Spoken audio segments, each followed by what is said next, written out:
Hello, my name is Jeff Hoagland, and welcome back to another Draft Today video. So we open up our first pack here. We're drafting 665, again, finally back into the typical format that'll be the top 8 format for sealeds and stuff, the sealed 1Ks and stuff like that. In this first pack, there are 3 cards that jump out at me as first pickable. We have Decree of Banishing. I mentioned before, this is like one of the best removal spells in the format. We have Determined Bushy, and we have Cloudbounder. This might be my bias talking, but I'm inclined to take Decree of Banishing or Cloudbounder, both Sapphire Diamond cards, an archetype I love. And the primary reason for that is these are the most playable cards in these thresholds in this pack. Sweep Away's like pseudo-playable, so I think I'm inclined to take the Decree of Banishing because the other Diamond cards are pretty mediocre, so I want to start sending the message to the person I'm passing to that Diamond is not open and they should not be in it for the second pack. In this pack here, we've got a Blindside, a Gallant Spearcliff, and a Mooncall Ceremony. I think all 3 of these cards are pretty playable. I'm inclined to take the Spearcliff or the Mooncall Ceremony because I want to start picking up troops ASAP. I think I'm actually going to grab the Mooncall Ceremony here because this gives us the best positioning to either move into the Sapphire Diamond Flyers archetype or move into the Diamond Wild Conscript archetype, depending on what we get past here.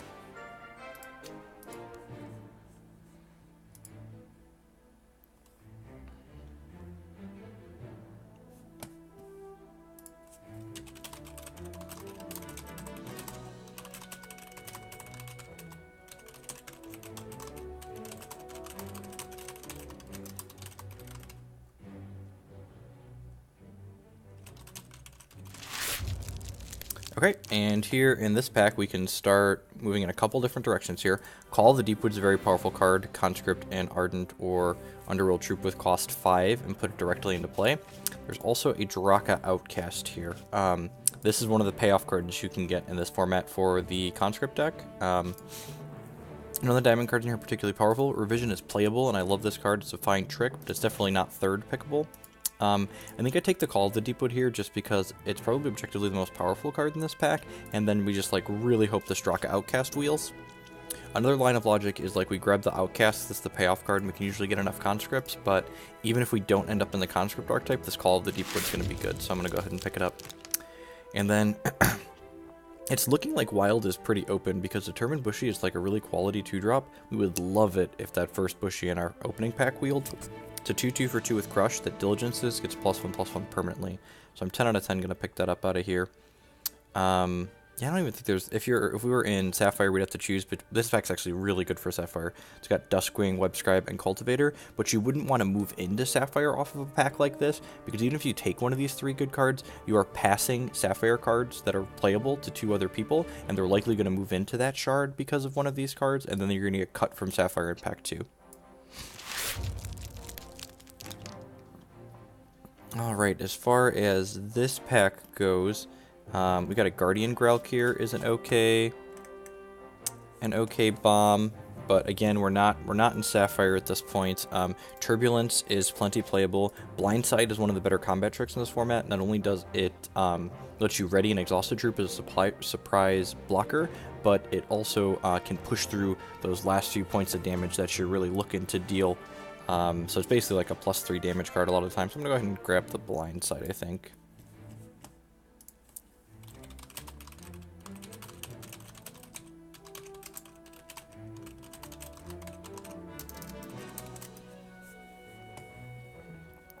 Deck's shaping up pretty well here. First 5 picks are all very, very playable.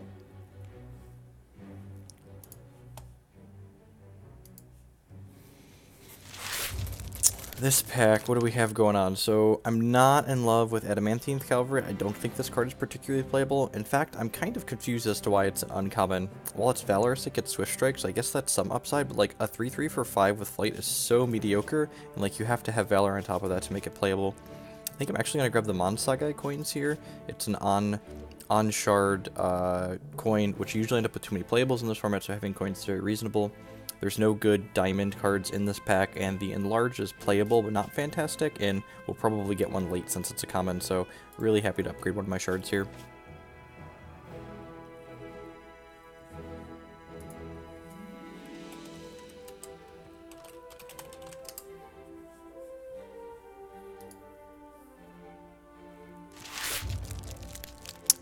As far as this pack's concerned, there's a little Blood's Favor in here. That's particularly good. Other playable cards in this pack are Conceal is decent in the Blood Sapphire archetype. I think I'm going to go ahead and pick up the Blood's Favor here for my reserves, just in case we open a bomb and need to pivot into this.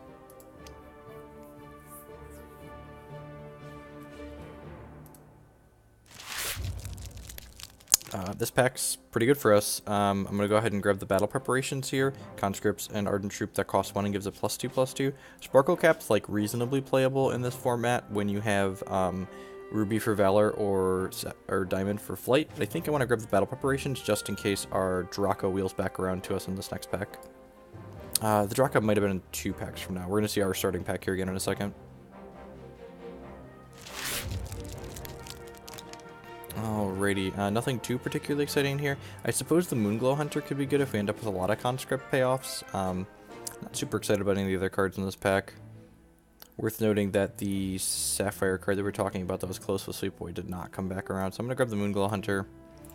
This card's another card that's like, at least this one's a common, but it's like solidly kind of mediocre. I guess if you're grinding, it's reasonable. It's like it's a 3/3 that turns into a troop afterwards. If you've got a couple of conscript payoffs, it's not completely awful.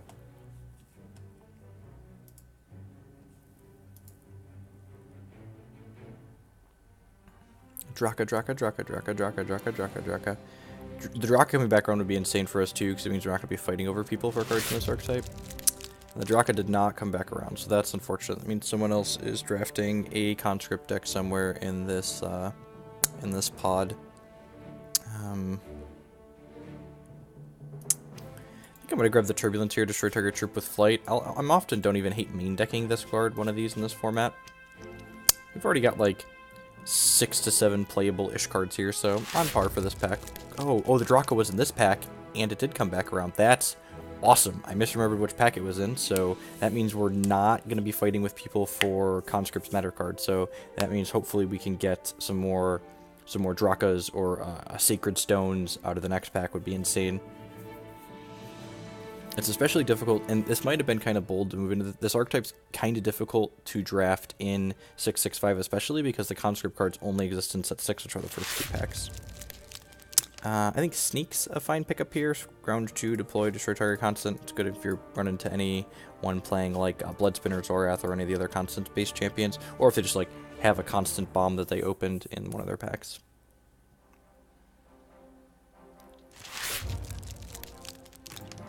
I think Snarling Brave's completely unplayable. I'd probably board in a second Turbulence at some point, though. I'm going to start with one of those in the main for now. Just wait and see how we feel. This Moonglow Hunter probably doesn't need to be in the main if we get enough playable cards.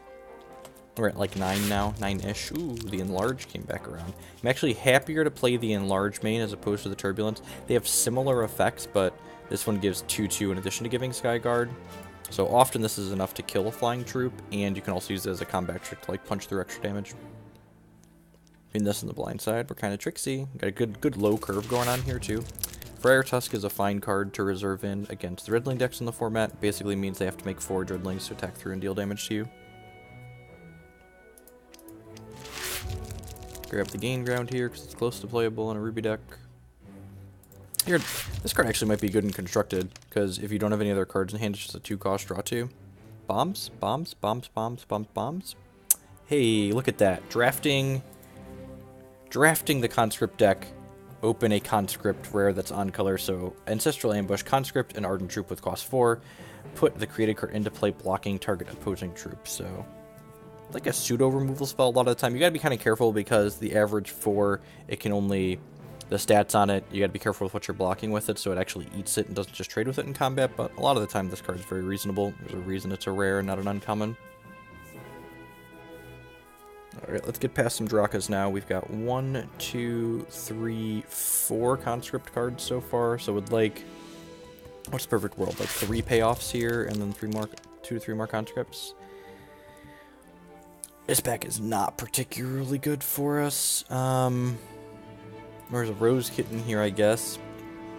There's a Revision. I suppose I could just, like, take this kitten and hope we end up with kittens and pups coming back around. The Ruby in this pack is insane, but we're not moving into that. I don't think Earthcrawler's Apprentice is particularly good.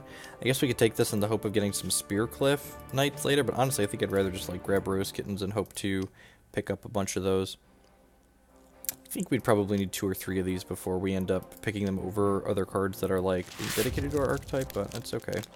Battle Preparations, yep, card's great. Again, it fits in with our conscript theme, so let's hopefully we get another Drak or 2. At this point, I think we're priority picking Drakas over except maybe premium removal like Chastise or Decree. Be pretty surprised if we see a Decree at this point, though.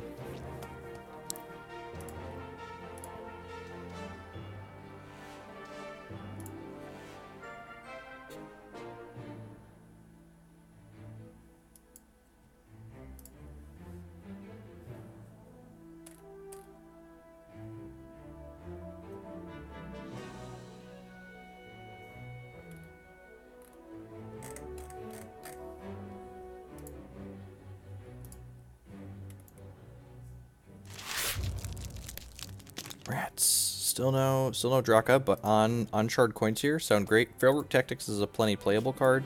Oh, this is a payoff for Conscript too, isn't it? Whenever you conscript an Ardent Troop, create a Valor. Yeah, 10 out of 10 taking this. Hopefully those coins will wheel back around, but I forgot. Actually, haven't really drafted this archetype before, and this card's very, very good. And you get to curve like Mesa Caretaker into Battle Preparation, just kind of go nuts. These both conscripts Ardents as well, right? Yeah. Conscripting Ardent on this one's a little bit of a gamble because there's a 5-cost Ardent Troop that turns your entire hand into Oracle Songs. So if we won't have Sapphire Thresholds, that can kind of get us, but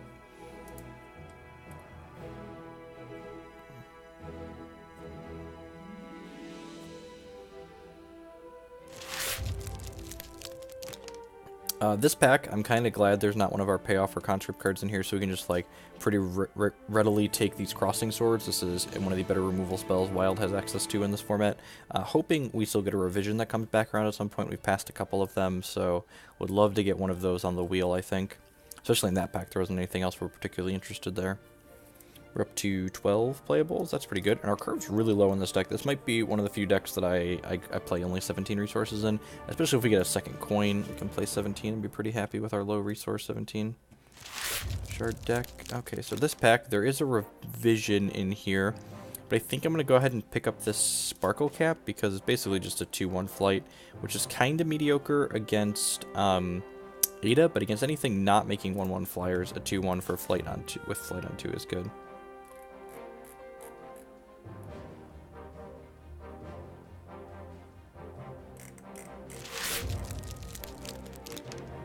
This pack, Sacred Stance. Yep, that's one of the big conscript payoff cards. If you conscript a troops you control, and in your hand, get +1/+1 permanently. So we've got 3 conscript payoffs here. We are doing it, fam.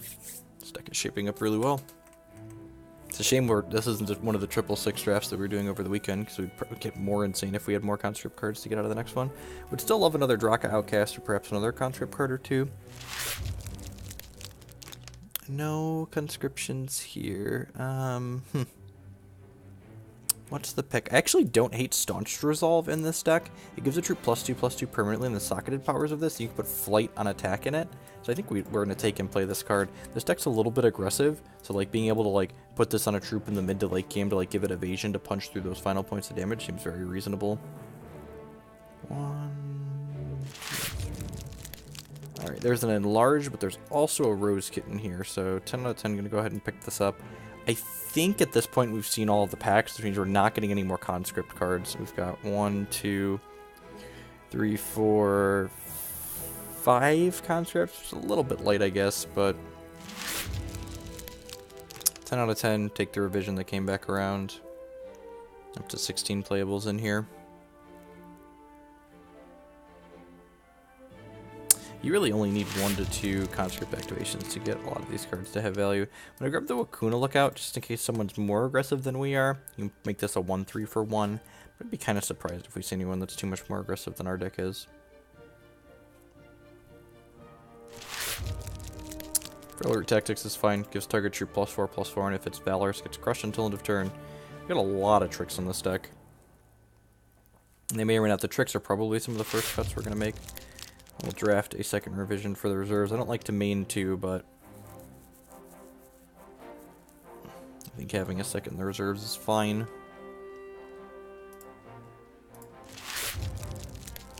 And a third against the Grandfather Elk decks. That card's insane.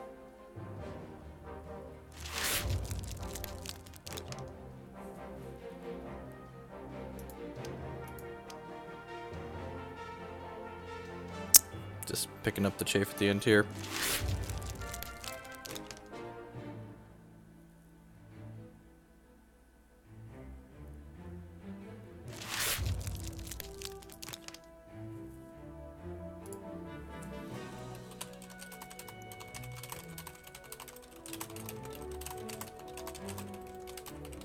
Right, and then we open an Ardent Crusader. How many Ardent cards? There's no way we can make that work, right? We just got like one. We have one differently named Ardent Troop. Deck building restriction. You can only include this in your deck if your deck contains at least 10 differently named Ardent Troops. Yeah, we would have had to start building around that just ages ago. There's nothing else in this pack that's particularly good though, right? What are the odds we can draft to make this happen in this pack? I'm going to pick this up because there's nothing else in this pack that's particularly good, but won't be surprised when we can't play it. Do we get any sneaky Ardents in here? Nope, none. Oh, we got a Wakuna Lookout, so we're at 2. This is 3. This is unaligned, right? Yeah, so I got two Ardents in here. This is a 3rd. This is a 4th. Canyon Howler's going to be a 5th. Maybe we can force this and make it work. It'd be a fun twist. It's a shame Battle Preparation and Call of the Deepwood and Moon Call Ceremony, these cards that are Ardent, make Ardents don't count as being Ardent.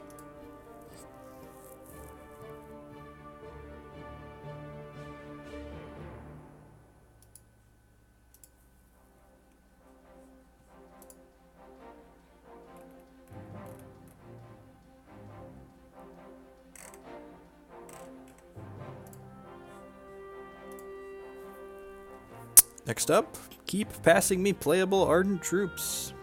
We only got 1 in here, right? We said 1. So that makes 1, 2, 3, 4, 5. This would be 6. This will be number 6. Yep, that's 6. Alright, we need 4 more. We're just gonna end up drafting ourselves just a bunch of unplayables that we have to play because we drafted them and not get the Ardent Crusader payoff, but let's just calm down here. Everything's gonna work out. This is 6. Oh baby. Oh baby, I can feel it. Get in there, Wakuna Lookout. I'm tapping you in. Need 4 more differently named Ardent Troops. What are the odds we just play an off-shard Ardent Troop here at some point?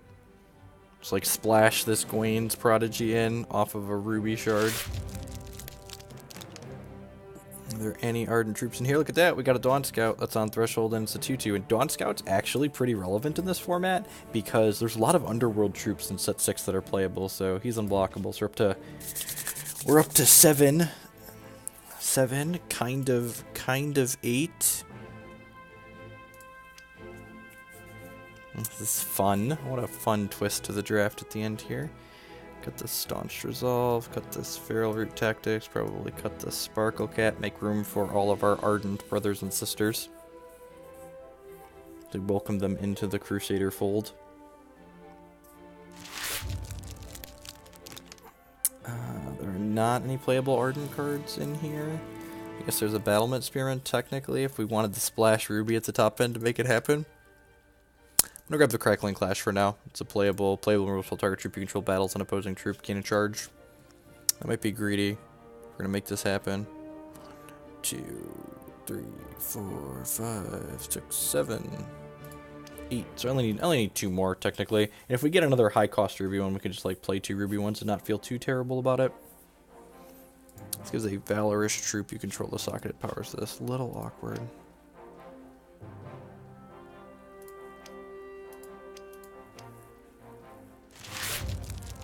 Leyline Purifier is a very playable Ardent troop. Destroy target constant. Yep. up to 8 without splashing an off shard 1.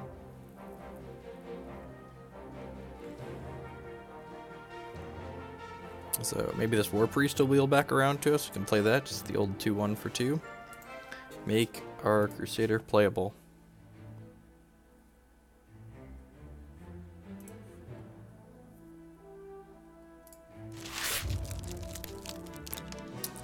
Unfortunately, Ruthless Intimidator is not going to be splashable at True. I'm gonna grab this Primal Prism just because there's nothing else that's playable in this pack, because I feel like we're gonna end up splashing this. If we count on splashing this Prodigy, we only need one more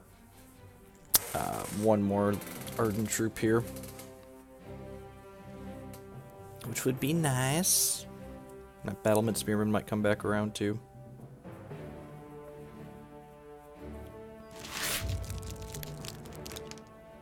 Man, just straight nothing in this pack that is good for us. Oh, never mind. I'm a liar. Root Wrangler is actually excellent. We can put the Flight Gem in here, and it's differently named Ardent Troop.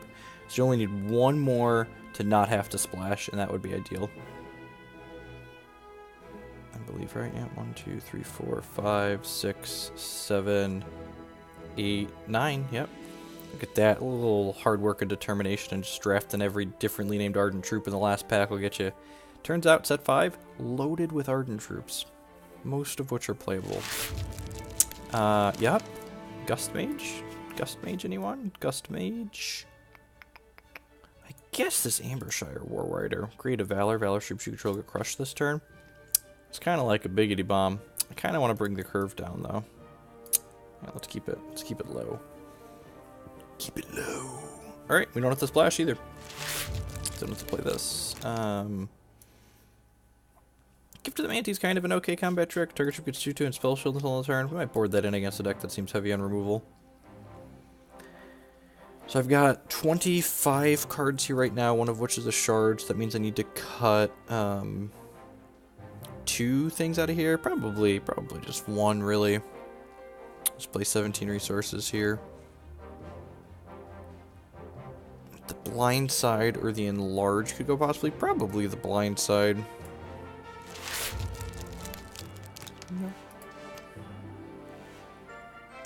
Take Wings, plenty playable combat trick, gets 2/2 and flight until end of turn.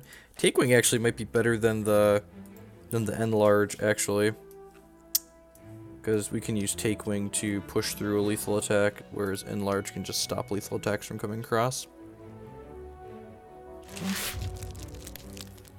Grab this Crackling Blast in case someone has extra bombs that we need to kill. We only have a couple removal spells, right? Yeah, we've got 1 Decree, 1 Crossing Swords, 1 Crackling Clash. We're basically just putting Flight Gems on all these things that are socketed. 1, 2, 3. Yep. Probably 9 diamond, 7 plus the coin for 8 wild in this deck. Then I wonder, wonder what's in the Wonder Ball. Wonder what champion we want to play with this. This is probably a Grandfather Elk deck. I could see this going either way. Like, this could be Elk or Ada. Ada's a little bit easier to get to because we're going to play 9 diamond. But Elk's probably better with our primary game plan of, like, punching them in the face for damage. This is probably an Elk deck. He's got 1 less point of life, too, though. Feel free to leave your thoughts in the comments below whether you would play this as an Ada or an Elk deck. I think I'm going to go with Elk. It's a little bit harder on the thresholds, but I think it's probably worth the upside having the Elk power in the decks with the aggressive slant. Let's go ahead and load this up. 7 of these, 9 of these. Let's go ahead and put Flight Gems on all these bad men and women here. Some bad Mammajamas. Good Mammajamas. Target Valor, Troop you control gets a socket power. This actually just won't do anything. Just a 5/5 flight. Wakuna Lookout. Also missing. Alright. Put our last Flight Gem down there. No champion selected. Grandfather Elk. Where are you? Oh, grandfather, my grandfather. Save our deck. Look at that. Nothing. The Crusader's good to go. Okay, well, you know, that's how you force a Crusader that you open in your pack 3, pick 1. My name is Jeff Hoagland. As always, remember, if you like this draft today video, to like the video on YouTube and share it on your social media. There's also lots of other ways you can support my content, such as supporting my sponsors. Hex Primal would love to sell you Hex TCG singles, and if you buy from their site, you can do so with code Jeff5. You'll save 5% on your order, and you also support my content here. You can also support myself directly by subscribing on Twitch for $4.99 a month or becoming a patron on Patreon. I'll be back again tomorrow with another draft a day.